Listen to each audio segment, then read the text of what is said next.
Criminal केस चालू आहे म्हणून सिव्हिल केस थांबवायची गरज नाही. दोन्ही प्रक्रिया एकाच वेळी कायदेशीररित्या चालू शकतात.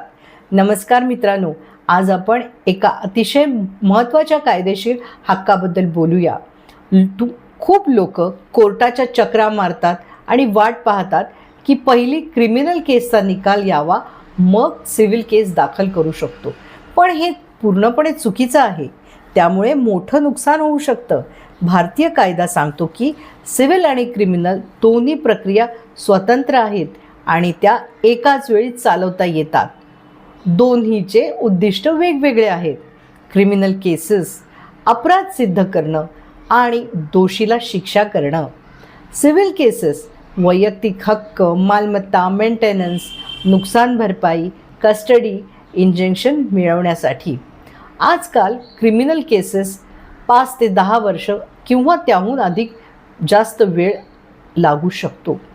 जर तुम्ही फक्त क्रिमिनल केसची वाट पाहिलीत तर पुरावे कमजोर होतात, संपत्तीवर इतर लोक दावा करतात, हक्क गमावण्याचा धोका वाढतो, नुकसान भरपाई मिळण्यासाठी उशीर होतो.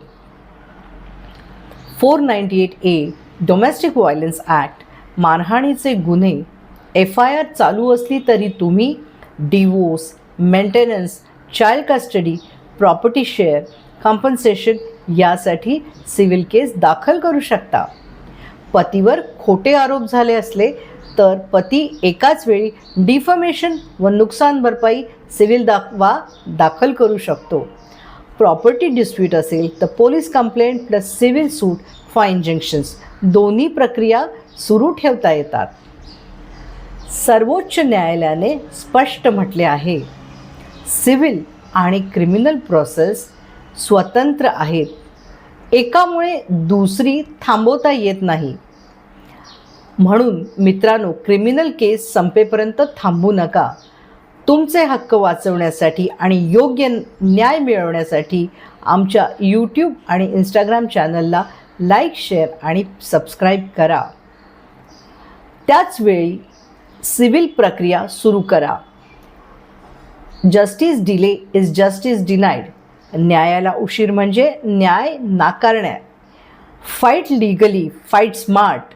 तुमचे हक्क, तुमचा कायदा, सरळ सोप्या भाषेत. नमस्कार.